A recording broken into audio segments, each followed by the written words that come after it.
right up the middle, running free. A lightning bolt.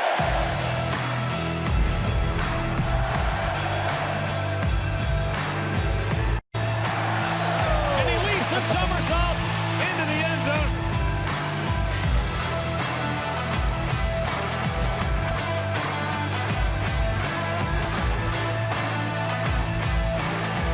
Right up the middle, running free, may score. McCaffrey takes it home. Thank you for joining us here on Panthers Pregame Live, presented by Bud Light. Panthers hosting the Falcons for a Thursday night football matchup. These are the guys getting here, really bringing the fashion for tonight's game, Kurt. Hold on, Shaq. I need that shirt. That is awesome. There I know it is. who that is a winner. That's got to be Mike Davis. He loves to do a little Halloween stuff, and that was really cool, right? I saw his car in the background. That's definitely Mike Davis. Mike, don't come around my kids, please. Can you get any cooler than Robbie Anderson? That's what I want to know. He looks like he's just ready for any type of atmosphere. Yeah, he could go to any. He could go to a party, a football game. That is the most clean, casual look that you can have. I like it, Robbie. I like it a lot. I liked Mike Davis's the best, the it mask, but Robbie's was good too. Guys are out there getting warmed up. Everyone getting ready for Thursday night football. There's Teddy Bridgewater. There's Robbie. He's changed out of his dapper outfit. The Panthers will be wearing all black uniforms for Thursday night football, which I like a lot. Hey, everybody, Kristen Balboni, Kurt Coleman getting you ready for this Thursday night matchup. And Kurt right now looks great out on the field, but we're expecting a little bit of a downpour at some point during the game. Someone had told me there's a hurricane coming through here. Did you hear that?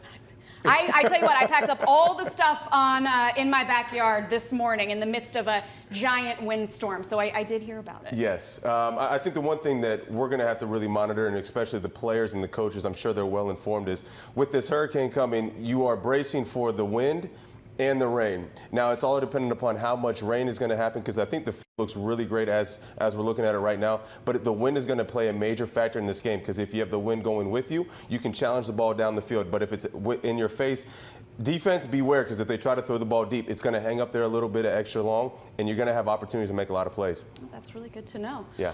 Let's check in now with our virtual fan room. We'll have limited fans at Bank of America Stadium for this game, but we love getting to see our virtual fans. I love it. Hey, everybody. Thank you so much for joining us. I see the little baby in the corner. Oh, my gosh. The cutest. Start him young. Cutest Panthers fan I've seen today. Oh, man. Hey, thank you guys so much for being here. I absolutely love that energy. We got a little Sir Purr down there, too. I see that. Unfortunately for those fans and anyone who's a fan of the Panthers, no Christian McCaffrey tonight. I think we expected that as he's continuing to get healthy from that high ankle sprain.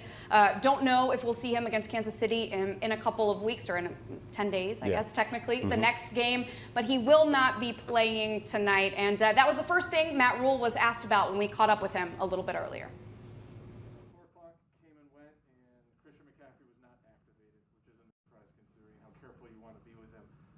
Somewhat tempting to have. Oh, I would love to have him go tonight. He's one of our best players, one of our leaders. Would love for him to be out there, but in the end, our doctors, our trainers, our medical people, they all make those decisions. And while he's come a long way and is really close, he's just not quite there yet. You guys just played the Falcons 18 days ago, since then they had a coaching change. Have you noticed anything in the past couple of weeks of what they're doing differently with the new interim coach? Yeah, as I told our team, don't play the first game twice. They have a different personality now on offense. They have Julio Jones back. They went out and beat Minnesota the week after we played them. They had a chance to win last week, so they're a good football team. They're a little bit more aggressive on defense right now. So we'll have to get out in the game, see what their plan is for us. Just like we can go back and look at what we did, they can go back and look at what they did, and I think the team that adjusts the best usually wins these second games. You mentioned Julio. That'll clearly be another challenge in the secondary, but is stopping the run still priority number one? Yeah, I think, we understand that this is a passing league, but when you historically go back and look at Falcons games versus the Panthers, they try to run the football. They try to win the physical battle up front. So for us, it's really a two-step process. We have to stop the run without contributing so much to the stop of the run that we leave guys one-on-one with Julio and Ridley engaged. So we'll have to find a way to do it and at the same time pick our spots. forecast tonight looks a little tricky. It could rain. Wind looks like it's going to be all over the place. How much do you pay attention to the weather? Yeah, I think it's my job as the head coach in terms of, taking the ball, referring, or which way we're going. I have to pay attention to that. But, I want our players just to go play. At the end of the day, the game comes down to who blocks and who tackles the best. And no matter what's out there tonight, we'll go make it happen. Well, good luck tonight, Coach. Thank you. We heard Matt Rule talking about the importance of stopping the run, but also being focused on the passing game when you do that, not getting so caught up in that, But we didn't see Julio Jones in the Falcons-Panthers matchup a couple of weeks ago, so that changes things. I think anytime you add Julio Jones to the roster, everything changes. I think they have a really great passing attack. Obviously, we know about Julio Jones and the things that he did. But the one thing that I've noticed is over these last 2 games, they have emphasized getting the ball to him more. And also when you have Calvin Ridley, who is leading the team with over 600 yards of receiving yards, this offense is very, very explosive. So what does it look like? Well, they have Todd Gurley. You have to stop the run. I know he said that it's something that's been an emphasis over the years. Well, guess what? It's going to happen, especially if you're inclined to having rain, wind, all those things that where the passing game kind of gets a little tricky. Well, guess what's stable? The run game. And the Panthers weren't particularly too good in stopping the run last time they played them, 166 yards rushing. So they have to firm up the rushing defense, but also say, look, guys, we can't let anything get overhead because Matt Ryan, his safety valves, now he has Calvin Ridley and he has Julio back. So guess what? Defense, beware. The ball will be in the air. All right. Even just saying that, I know you're talking about what the defense needs to beware about, but I'm so fired up for this game. I know. It's going to be exciting. It's going to be awesome. Let's take a look at the inactives. We're going to take a look at the Falcons first here. Tack McKinley was the big one coming into today. We knew that he would be out. I believe he has a groin issue. So good to see those there. No one really surprising else other than Tack, I think, for the Atlanta. All right, and a surprise in my mind here for the Panthers, and that is Zach Kerr. Now, he did not practice this week with a toe injury, but he was listed as questionable coming into this one, so they are certainly going to miss him up front, that D-line is. And Russell Okung was doubtful coming into this game. He injured his calf in Sunday's game against New Orleans. So what do you make of that list? They're going to be without Russell Okung, without Zach Kerr, two guys that can make an impact. 2 big guys, and one thing that we've seen, though, is the offensive line. They've had to kind of do a lot of makeshift, figure out who can fill in, when, and what spots. So I think the offensive line, they've been very sustaining their blocks. They've done a really good job of opening up holes for Mike Davis, and it doesn't matter who's in there. Obviously, you want a veteran player like Russell Okung. I think the big thing that we have talked about, too, is that Zach Kerr, they're already down KK Short. You're missing another big defensive tackle that we're talking about. You have to stop the run, and unfortunately, you're down Zach Kerr. So other guys just have to step in and step up, but it's going to be a big task for those guys to come in on it, especially on a short notice coming off of a Sunday game now on a Thursday. Greg Little will start at left tackle for Russell Okung, and the rookie Bravion Roy will get the start for Zach Kerr on the defensive line. All right, it is time now for a giveaway courtesy of Bud Light. One lucky person watching will win a Curtis Samuel jersey and a Bud Light Seltzer cornhole set. You got to be 21 to win, but if you are, all you have to do is keep watching on Twitter. Our winner will come from Twitter. So if you're watching on Twitter, you will have a chance to win both of those things we're going to announce at the end of the show. Kurt, you any good at cornhole? Phenomenal. Really? Phenomenal. No, the players have a cornhole set in the locker room, too. If it wasn't for this COVID, I would be allowed in there right now. Unfortunately, my clearance. I'm the old guy. I don't get the clearance yet. No. But next year, I'm in there, and we're going to have a tournament. Okay, I like it. I'm terrible at cornhole, in case anybody was wondering. You can be my partner. We'll still run it. That's right. You'll carry us. Pure athlete over here. All right, thank you so much for watching. Look at that right there. Joe Brady, Matt Rule out on the field getting ready for this Thursday night game. We got a lot more coming your way, including pregame warm-ups. We'll be back in just a second. Panthers at Home memberships presented by Coca-Cola are available now. Secure your spot for only $65 per month and receive exclusive Panthers items delivered directly to your door, chances to win autographed items, access to virtual film sessions each week, to the level of the quarterback, and then he counters back inside. That's the correct way to. and more. Visit Panthers.com/membership to join today.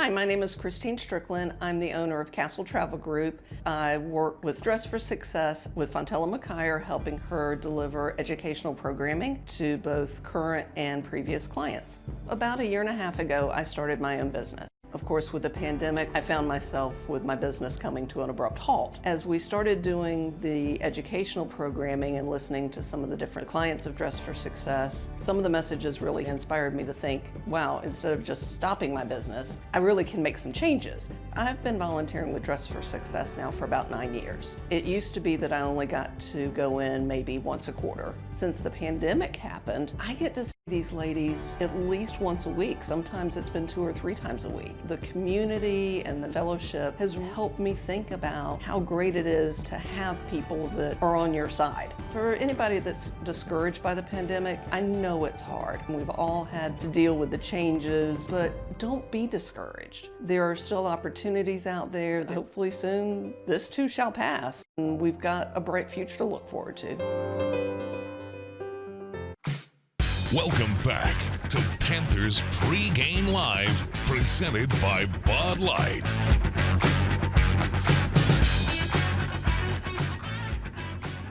Welcome back. He is ready for the game, and so are we. Tonight's game is presented by Bank of America. We are happy to have you here with us, Kristen Balboni and Kirk Coleman, getting you ready for this Thursday night matchup. I have to ask you really quick. Is it different playing in a night game? Like, is your energy level different going into this one? Absolutely. I think what happens is a lot of times the Sunday game at 1 p.m., it kind of gets monotonous. You're up early, you're going. That Thursday night, Sunday night, Monday night games, it takes me back to my high school playing days when I'm just suiting up with my best friends. We're going out there and we're playing a football game. And it's really all eyes are on you, especially on Thursday night. I don't think anything else is happening in America. Nothing big coming up, nothing of that. It's Thursday night football. Everybody will be watching the Carolina Panthers, Atlanta Falcons. I talked to Jeremy Chin earlier this week, and he said he is so excited for this game. He said the same thing. It's a Friday Night Lights game. It's like playing in high school. Well, since we're talking about the defense and we got Kirk Coleman right here, let's talk about what they need to do in this game. On Sunday, third down defense was tough. They gave up a 12 of 13 third down. So, Kurt, I want to get your opinion on that. But first, let's hear what the team had to say about that performance. Little mistakes, drops and zones, us just not doing one assignment. And it might be a guy's one time that he might be out his gap. It might be one time where he's off his leverage for the whole game. It'll be that third down, that important down. So it's not huge things that we need to fix. They're small things that, can add up during the game. And we see how they add up for us. And we got to find a way to fix that. And that goes back to guys is doing the 111. If we do our 111, again, it gets the job done. We got to make sure that we do our job so it helps other guys do their job. And, for us on third down, that we have to make an emphasis on it, and then we have been making an emphasis on it for, this week. So we hope to go out there and change that. Yeah, one, you got to win first and second down. That can get you out of the third and medium, and that can make it more difficult for them to pick up the first down. So that's the main key of how you win third down is to win first and second. So we got into a lot of 3rd and 4, 3rd and 2. Those are hard to, to keep them from getting the first down. So we really got to focus on first and second. And when we do get into 3rd and longs, we have to get off the field. Rush, coverage, everything included. Everybody got to work together to get off the field because we just can't allow, I don't know how much it was, 12 of 14 or 11 of 13, whatever it was, something like that. That's just unacceptable. All right, Brian Burns, not mincing words, calling it unacceptable. So, Kurt, if you were with the defense, if you were in that meeting room this week, you got a short week coming off a tough performance on third down. How do you practically fix that for tonight's game? Well, I think the number one thing that we heard from Trey Boston was it wasn't big glaring errors that anybody particular were making, but it's the small details that takes a good defense into a great defense. And I would look at the statistics over here. I mean, the defense is only allowing 24 points a game, which is pretty good. It sits you right in the middle of the pack. But what can't be accepted is 31st in the league in third down efficiency. They're averaging over 58%. And you look at what happened last week. Yes, first and second down, it was really making it easy for Drew Brees and company to complete those when you're 3rd and 1, 3rd and 2. And it's really tough to just really stop a QB sneak or a dive right there by the fullback or AK. So what does that look like? Well, the defensive line has to step up. You have to stop the run. You're giving up over 124 yards a game. So first and second down are crucial downs. But also what I'm looking at on the back end is a lot of times they're playing too soft. You have to have tighter coverage. So even when you're dropping in zones, you got to be able to connect to that person and not give those quarterbacks easy windows to throw the football. If they're able to do that, like I said, they're doing a really good job on a lot of other areas of football. But on the crucial down, which is third down, you have to come up big. And the sack game, it's only 6 on the whole year. So they have to step up the game on sacks. I'm looking for Brian Burns, Derek Brown, and company. All those guys have to step up and make a big play. We know Brian Burns is ready to get out there. He said that after Sunday's game. He's like, I'm ready to play right now. We are going to take another short timeout, but stick with us. You're going to see pregame warm-ups live right here. There's Joey Sly, just a couple of feet short on Sunday for that 65-yarder. Kurt, I know he's ready to get back out there tonight. I think he's ready to redeem himself, and honestly, it really was out of his foot and out of his range, but to give himself that shot to say if it was probably a yard closer, I think he would have made it. I think he would too. I know he's ready to get back out there and show us what he can do in tonight's game. We'll be right back after this. What do I vote for? I vote for my school. I vote for the playground in my neighborhood. I vote for football. I vote for jobs in my community. I vote for data privacy. I vote for safer streets. I vote for small businesses. I vote for affordable health care. And I vote for them because their future depends on us. Hey fans, you can still vote here at Bank of America Stadium tomorrow from 8 a.m. to 7:30 p.m. and Saturday from 8 a.m. to 3 p.m.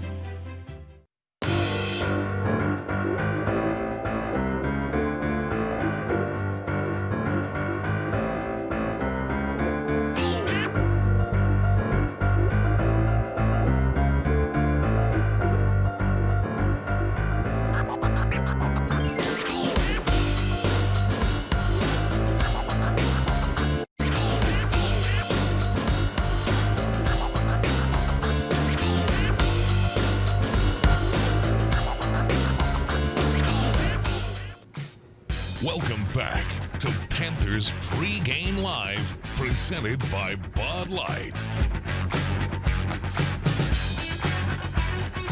All right, check out these fans getting ready for tonight's game. You can post pictures of how you are getting ready for tonight's game using hashtag Panthers fans. You may see some of them featured here or elsewhere, so use that hashtag you see on the screen, and we'll get your pictures up. Thanks to Bank of America. I like that. Kristen Valvoni and Kurt Coleman here in the studio getting you ready for this Thursday Night Football matchup. Kurt, we mentioned off the top of the show, no Christian McCaffrey, of course, the big story, but plenty of other offensive weapons. And I was talking to DJ Moore earlier this week, and I said, what did you take away from the last game with the Falcons that you can put into play in this game? And he said, you know, what we take away is that we feel like anyone on that offense can have a big play. That's and because we saw it with DJ Moore in that last game against the Falcons. I think he's still running. He ran clear into the tunnel on that huge touchdown. He ran back to Charlotte. He did. He said, guys, I'm back in Charlotte. You know, despite no Christian McCaffrey, I think this offense is going to roll as they continually do. But the best thing about this team, Kurt, tell me if you agree with me, and also the most heartbreaking, is that they have been in every single game, right? So they've got it. They're hard workers. They're playing tough. They're in every single game, but then they're just so close. And I know that's got to be a little heartbreaking as a player to know that you're right there, but just can't get over that hump. Absolutely. And I think the one thing that they have to keep in mind is what was Matt Rule's mission statement from the very get-go of the season. This team's going to play fast. They're going to play physical. And it doesn't matter if you're looking at them in the first quarter or the fourth quarter. The product is going to look the same. Now, the one thing that they have to just kind of realize is it's a young team. This is a team that's growing, and as you've seen, they're more into who they want to be as a cohesive unit. So from the first season, it looked kind of sloppy. They were giving up a lot of big plays. It was inconsistency. Now they're in those tight games. So what you want to see is those big-time players, Teddy Bridgewater and all the other players, step up and make those plays. Maybe the Joey Sly kicks the 65-yarder when we need him. Maybe Teddy Bridgewater ends up escaping and getting the first down and not sacked. I mean, those are the plays that make teams and make great teams win those big-time games. So hopefully, as the season progresses, they're going to make those crucial plays when they need them. And they really believe that they are right there on the cusp of making those little things happen to go from, as you'll hear Teddy Bridgewater say in just a second, a good team to a great team. So let's hear what Matt Rule and the team had to say about being in every single game. For us, confidence-wise, you know, we've we've won 3 games, and in those 3 games we had double-digit leads, and we were able to win the game. We didn't quite put it away the way we want. We've had 4 losses, and in 3 of those losses, we had the ball at the end of the game with a chance to go, as I say, take the last shot. So I think we should feel really confident about who we are as a team, because we go out there and we battle, and we have a chance to be in every game. I think we're a fun team to be around. The games are fun. They come down to the end. When you have losses like that, you look back on losses like that and you show a team how close they are to being great, how close they are for these little details that are adding up that we got to get better at, but we're still in it at the end of the game. We're still fourth quarter able to come back and win. We're still 3 drives in the fourth quarter with us having the ball in our hands, in position to win. The great football teams find a way to win those close games.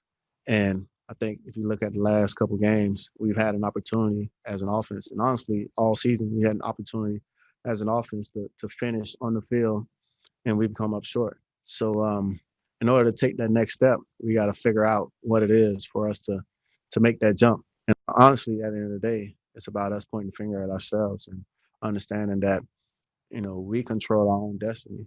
We control the results of these games. Even if things may not go the way we want them to go for the first 3 quarters, if you look at the tape, in all of these games, we've had an opportunity to either put a team away or go down and score to tie the game, or go down and score to take the lead. And some of those games we've done it, some of those games we come up short. So I think if we could just take that next step and finish games, put teams away, we'll really be a great team. I thought Teddy said it great. He said almost exactly what you said just a couple of minutes ago. It's just these little things in each game. But, man, this team is fun to watch. They work so hard, and they are competitive in every game. Yeah, that's the exciting thing about this football team is when you do watch the game, this team is very exciting to play, and they're all playing together. So you can see that they care for one another, that they're playing for one another, and that's why what's translating into these big plays is those guys are really fighting for each other. Now, like we talked about, is the thing that's going to really take this good team into a great team, the playoff team that they want to be, is those crucial times when you're in the fourth quarter, you're driving down the field, or the crucial moments of when they played the Los Angeles Chargers, and Trey Boston had a great play in the end zone, and the team rallied around that. So those are the teams that, if they consistently do it, they're going to be in the playoffs. They're going to be winning those tight games. And really, this football league, you're winning, losing 3 points one way or the other. And that's what you're saying, this team. We're right there in it. What do we have to do? Well, guys, we just have to execute just a little bit better. And I think Coach Rule is doing that. Well, they closed it out in the last game against the Falcons a couple of weeks ago. We'll see if they can do that here tonight on Thursday Night Football. We're going to take a short time out, but look at that moon, Kurt. It's beautiful. Perfect for Halloween. It is almost a full moon. It's going to be fun to play under. I'd imagine. I'm not playing, but, for the Me for either the players. tonight. So it's going to be a great night. Hopefully the rain and wind hold off for a little bit. Well, we are looking forward to this game kicking off in just a little bit right here at Bank of America Stadium. We'll be right back. Nichelle, I want to ask you a few questions since we have you here. When did you know Jeremy was going to be a professional football player? When he first started playing. He was only 7. He wanted to play football ever since he could say football. And we had opportunities to get him in flag football. He's like, I don't want to play flag. So I had to search and search until I could find a league that he could do tackle football in. And so throughout the years when it was 2-a-days and it was hot outside, and I was just waiting for him to tell me, Mom, it's too hot. I don't want to go to practice, because I kind of wanted to break too. But he never told me he didn't want to go. So I'm finding, I'm leaving work, lunch breaks, and picking him up and getting him to and from practice. And he never wanted to miss a practice. So I'm like, it's in his heart. He's going far. WBT Radio presents Community Spotlight. This past week, the Carolina Panthers rookie class continued a spooktacular team tradition by providing patients at Levine Children's Hospital with a special Halloween surprise. The rookies donned their best costumes for a virtual Halloween fashion and variety show for the children. The virtual program was live streamed to all 234 patient rooms at Levine Children's Hospital, with the goblin-y good goal of providing Halloween fun to children who may not be able to enjoy a traditional Halloween experience this year. Happy Halloween, everyone. Welcome back to Panthers Pregame Live, presented by Bud Light. Fans are here, limited number, but we appreciate every single one of them. So we have fans at the 500 level for the first time this season. They got a great view. It's odd to see that, right? Coming out of there. Great view. No one around you, plenty of space to feel safe and spread out. And of course, we got our virtual fan room with us too. We appreciate fans supporting the team from wherever you are, whether you're here with us virtually, like our awesome virtual fan room, or you're going to be here for Thursday Night Football in person. We appreciate it. Like, we got a good group. We always have a good group in the virtual fan room. I've heard it's such an influx of how many people can get on this virtual fan page right here. It's amazing that we have so many fans that are just itching to get on here. I love it. They're ready. They're stoked, and let's have some football. Absolutely. Absolutely. Well, we talked about it a little bit, but I actually want to ask you about the execution of playing on a short week. So Sunday in New Orleans, now they are home here at Bank of America Stadium for Thursday Night Football. When you were playing, how did you approach a short week? I think the number one thing that you have to do is, get your body as best shaped as you can. It's a very quick turnaround. And for the people that do not know what it looks like after a game, it almost feels like a car wreck 3 times in a row. And so you're hurting, and so you're spending a little bit extra time. So sometimes if you have a wife and kids, say, honey, I'm going to be home a little bit later tonight. And then you're spending extra time on the film, because those are the 2 critical pieces that's going to really take this game. Because it's not going to be so much X's and O's. It's, can you study your opponent just a little bit more? And with the Atlanta Falcons, they have a new head coach. They're calling plays a little bit differently. It's on both sides of the ball. And I think you have Julio Jones back. So guess what? The element of just looking back at what you saw the first time you played him, it's going to be a little bit different. So studying up on that, shoring up those details, and getting your body in best condition as you can to play a football game. Brian Burns, I mentioned this a little bit earlier, but we're about to see it now. He said, look, I was ready to play since Sunday. I am ready to get back out there. He's still young. He is still young. He wants to get another strip sack is what he wants to do tonight. Let's take a listen to what he and some of the other Panthers players had to say about this short week. I want to play right now. The only disadvantage is that you don't get as much time to prepare, but they got the same amount of time as we have. So honestly, I think it's an even playing field. We're both coming off tough losses, and I feel like it's just who wants it more. That's what's going to come down to Thursday night. But I'm just glad to get back. It's all mental, just understanding assignments, to the smallest details, just understanding everything that you have to do. You're not gonna get too many actual game reps, because of a short week, but you just got to be keyed in, staying in notes, stay in the book, understand every important thing that's going on the field, not even your own job, but understanding the whole concept of the offense, really study the book on a short week. I think short weeks, they really test who you are as a team and who you are as individuals, because you've got to strap it back up, when you're not, normally guys are starting to feel good by Wednesday, Thursday, and they have to go strap it back up and go play. It's a short week. Luckily, it's a team that we're familiar with. We played a couple weeks ago, but they don't have the same coach. We understand that this is a team that probably feels like they let one get away when they played against us last time. So we want to make sure that we approach this week with the right mindset, being smart. You definitely want to make sure that you're just feeling good come Thursday. We understand that, some guys are going to be banged up. Sunday was a physical game, and it's a short week, but the ultimate goal is just get out there Thursday and win. We talked about that short week and how you would prepare and how these players are preparing, but Teddy said something interesting there.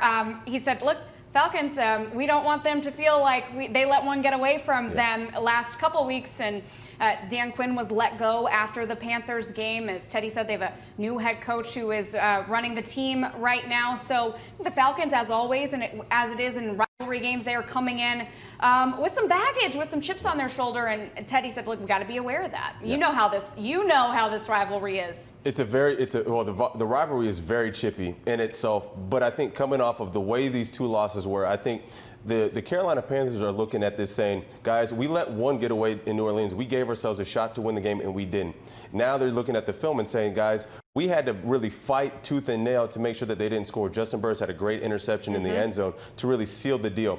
And now if you're Atlanta, you're saying, look, guys, we've given up 3 leads and have not given ourselves a chance to just win the game. We're winning, and we're just not finding ways to win. I think the Atlanta, the psyche of them is very fragile. So I think with the Carolina Panthers, they're saying, look, guys, we got to come out fast. Let's get on top of these guys offensively and defensively, take shots down the field, and defensively do not give them any life. And I think they can suffocate them and really put them away early in this game. Emotions always high under the lights and when you are playing a division rival. We're going to take a quick break in just a second, but when we come back, pre-game warm-ups, we're going to be showing them to you exclusively right here. DJ Moore already out there getting loose, getting ready. I'm sure thinking about some of those long touchdowns that he's had recently. If he can get another one or 2 here tonight, he had 2 in the last game. So we'll leave you with DJ, and we'll be right back with more pre-game warm-ups after this. Charlotte, North Carolina will be MLS team number 30. Charlotte awarded the 30th franchise. This is a big moment. This is huge. This is going to tie this city together. It's going to be New Charlotte. We're going to have one big party every day. You ready to party? Able to get a cross off with the ball!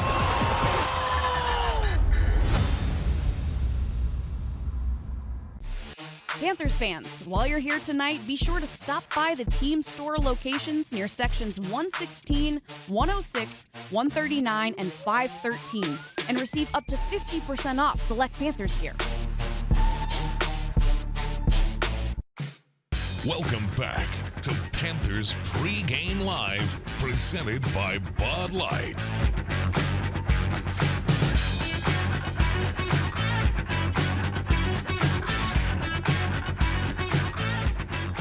All right, pre-game warm-ups are presented by Morris Jenkins, Curtis Samuel. Yes. I mean, Mr. Third Down. That's I my think guy. they should change the back of his jersey. That's my guy. Well, he could take on the new number, just a 3. That would be great. A 3. I love just that. Everyone. The great thing about what we've seen out of Curtis is, and this is why we have him as the Bud Light spotlight player of the game, is 11 receptions on third down have gone for first down. He's had 14 total. And so he's leading the league in all these categories. He has 25 total receptions, but guess what? He has 29 targets. That's telling me this guy is highly, highly efficient. And on the crucial downs that we talked about, the defense needs to step up. Well, when the offense is on, they know who to get the ball to, and that is number 10, Curtis Samuel. He is just changing the game. And I felt like when they didn't have him against Chicago, the offense really kind of stuttered on third down. And last week, guess what? They kept that drive moving, and it gives them so many opportunities because you can guard Robbie, you can guard DJ, but you can't guard all 3 of those guys at one time, and that creates so many mismatches. And when you talk to him and all 3 of those guys, they say, look, cover anybody because somebody's going to be let open free, and they don't care where the ball is going, but a lot of times that ball's going to 10. Absolutely, and Matt Rule said one of the things he loves about him is that he does all the little things too. He'll block, he'll get down and dirty. And speaking of a guy that we look at exactly. We talk about the glamour stuff, the running hard. He can catch in the passing game, but I mean he'll get down and dirty too. He'll do whatever you need, Mike Davis, and he's going to have a chance to have another big game against Atlanta. He had one a couple of weeks ago because, as we've been saying, Christian McCaffrey not in this game, so it's still Mike Davis' time to shine. Absolutely. Mike Davis, what he's been able to do in the stint that he's had, and really the fact that nobody really looked at him as this type of running back kind of blows my mind because he has 21 broken tackles in his time, and it's not like he's played the whole season. So what he's done in such a short amount of time is really phenomenal. He's second in the receiving yards as a running back to date. He's doing some remarkable things as on the quote-unquote backup running back. I think he's played as a starter. He's carried the mantra, and I think people feed off of his energy on the way he plays this game of football. I look at him as he's that guy when we're laying the pavement down on the roads, he has his heart out, and he's putting the tar down, he's just scooping up, he's just ready to go to work. He's down and dirty, and that's the type of guy that you want to play next to. And he's mean-mugging the entire time. Whole time. It's funny, he is such a happy, jovial, he loves to joke around. He's that kind of person off the field. But then I tell you what, even if he's stepping onto the practice field, he just runs angry, he plays angry, and I love to see it. I asked him, I said, when do you flip that switch? Is it the pregame music? Is it the day before? And he said, I wake up in the morning and I'm just mad and ready to go. And, you know, he's from Atlanta. I know that was a big thing for him. His family was there in Atlanta a couple of weeks ago.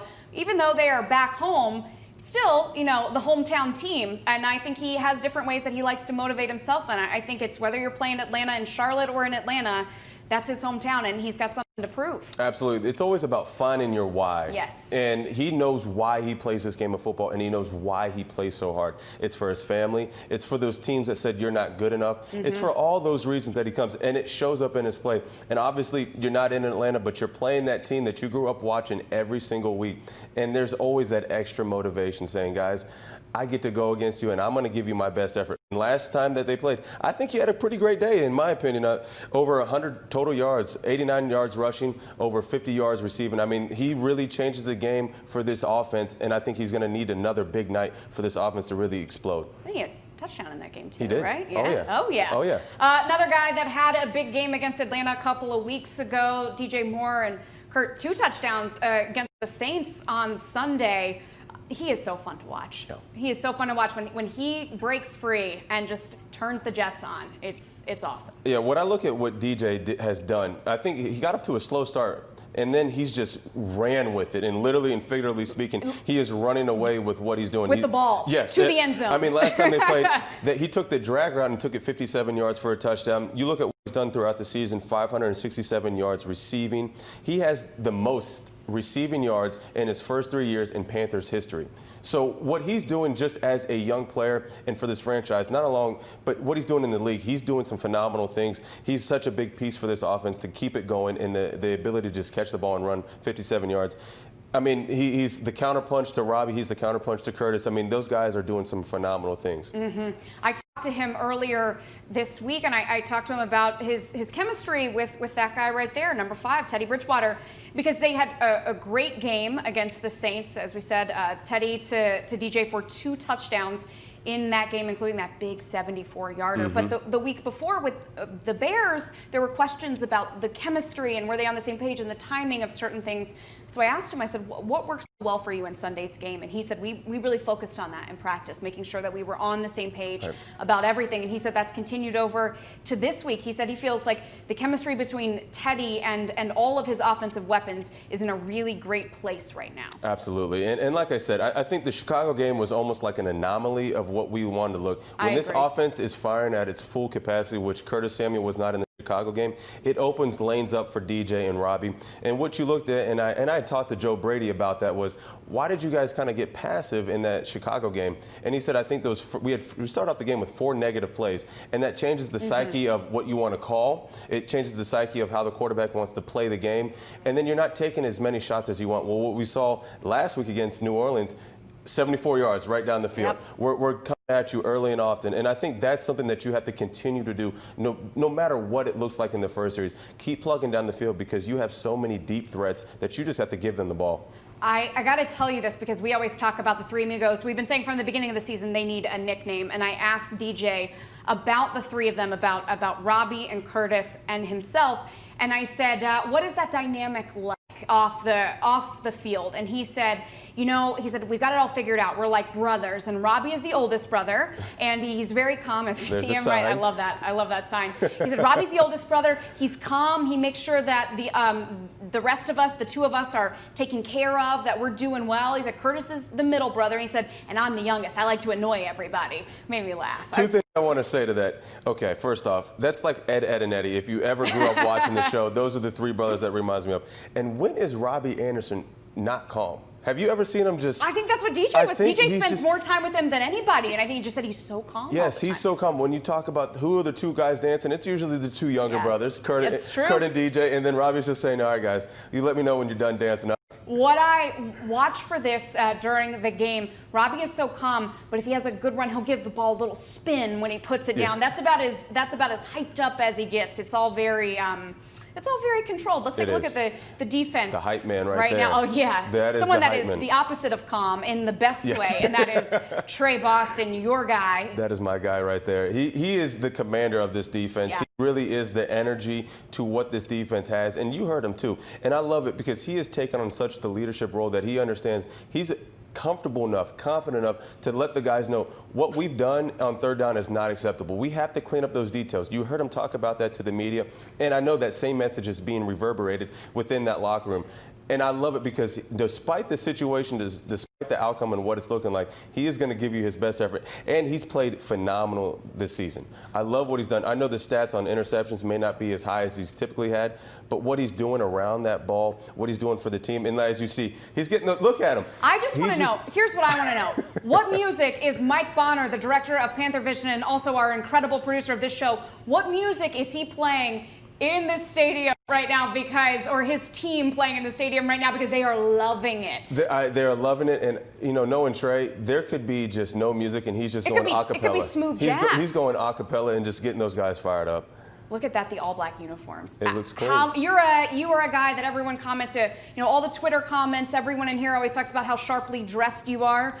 How much do you love the all-black uniforms? I love it. It is a very, very nice look, especially with the blue to kind of counter set it. I think that's one of the cleanest outfits that they have. Other than the all-white, I think the all-black looks great. There's Brian Burns, the man who said that after Sunday's game, he was ready to play another game. He's still young. Just I'm going to keep young, saying, energetic, fired up. As I said, I think he's just got an eye on, okay, can I get another strip sack and another strip sack? And about those strip sacks, I mean, he has 3 so far in the year, which is tied for 3rd. But the ability to trim the edge, the way he comes off the football and he's able to change his center of gravity and get low, I think any young player that's learning how to rush the passer, watch Brian Burns. He comes up the ball with such force and low to the ground that he's able to get underneath the tackles in their arms. I mean, he does a phenomenal job. It's almost a clinic. You see why he was drafted in the 1st round, but you see why he's been so productive in his first 2 years in the NFL. I loved hearing him talk about that last strip sack of, that dip move that he had, everyone was talking about, but I just loved hearing how he approached the down before that. He said, I didn't come off as hard as I normally would have because I wanted the guy across from me to be surprised so that I could get it. And I just love, he's a tactician. I've heard how patient he is with his moves and his rushes. So I'm so excited to see what he's going to do tonight. Yeah, I think any great rusher understands this. It takes energy to rush. If you go 100 miles an hour, it's almost like playing baseball. If the pitcher's throwing you 100 miles an hour, at first you're going to be a little slow on it, but then you can feel the speed, you see the speed. But when you're playing a game of chess now, which what the game of football is, it's a game of chess. You change things up all the time. It's a counter to the counter, and it's a game within a game of what my coaches used to always tell me. He understands from a young age, I can't always give you that fastball. I'm going to change it up on you and dip it. Well, and one great play is not just one great play. It has been built into the play before that, or the play before that, or the last defensive series. There's another man who is so important to this team, Shaq Thompson, and Joe Brady out there giving the defense some love. You got to love offensive guy giving the defensive guy some love. I don't see that too often. I appreciate it, Joe. It goes a long way. It does, and you know what I love that we saw in that last game? Sorry, we had a little something drop here in the studio. I love this in the last game on Sunday is I think one of the Saints players kind of maybe had a little extracurricular after a play was over with the Panthers offensive player, and the entire defense stood up because it was right by the Panthers sideline. So I love to see the interaction between the offense and the defense. Absolutely. You see the bond that's being forged, and what I love of that is that Shaq has taken on the captainship lead. And even though, like I said, he's gone really quiet, but he's leading this team in tackles, and he's leading it by example. He's flying around, and he's been, I think, a great resource for the young guys like Jeremy Chin, Derek Brown, and company. Absolutely. All right, Kurt, you specifically wanted to spotlight Taylor Moton. There he is. Now, is that for the incredible touchdown spikes?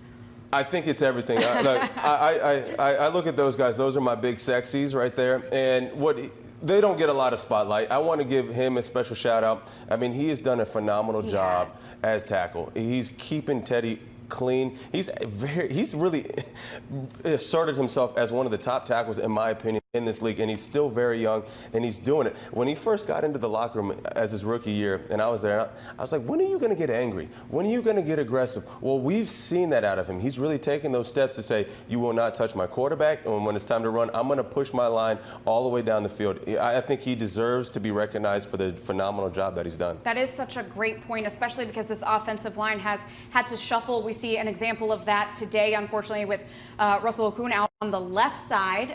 Greg Little will be starting for him, but Taylor Moton just incredibly consistent this entire season, and we should be recognizing that. Although they are giving him the ball every touchdown to spike aggressively in the end zone, and so the team is certainly showing him that recognition and that love. And it speaks volumes. I mean, a lot of times you find that guy of, who is it that we want to let kind of celebrate around? And like I said, a lot of times the offensive linemen do not get the credit that they deserve because they are just the workhorses, but there's such a big importance to what drives the team. And guess what? Taylor has been a big emphasis for me and for this offensive line, and obviously giving Teddy the time. I mean, Teddy's statistics are through the roof, and it's because of the offensive line and the job that Taylor has done alongside him.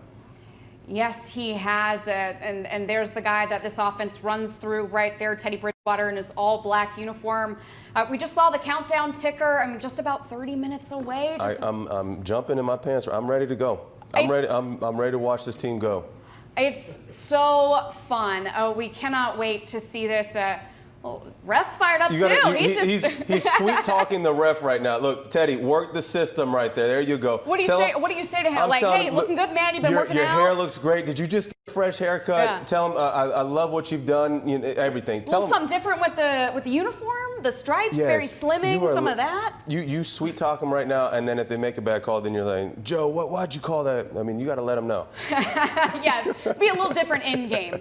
Well, we appreciate you joining us for warm-ups. I do want to announce our Bud Light prize giveaway. So Travis Southard, I hope I'm saying that right, from Twitter, he is the winner of a Curtis Samuel jersey and those cornhole boards that Kurt wishes that he had, those Bud Light cornhole We have a boards. year to train for that, you and I. I told you, you're going to have to carry us on. It's going to be me and you versus the current players, okay? And it's going to be all you, because I'm truly awful. I'm pretty competitive. I'm ready. No, you.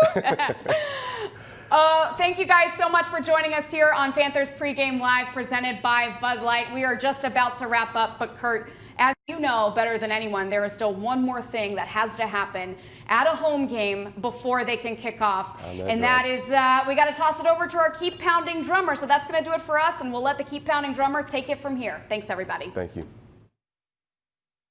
It's time for our Atrium Health Keep Pounding drummer. Please welcome Sarah Dean, a wife, mother of 3, and a school psychologist for the Rock Hill School District. She was diagnosed with breast cancer in October of 2015, and today it brings us great pleasure to share that Sarah has been breast cancer free for more than 4 years. She is forever grateful to her support system and her medical team at Levine Cancer Institute. Sarah, you know what time it is.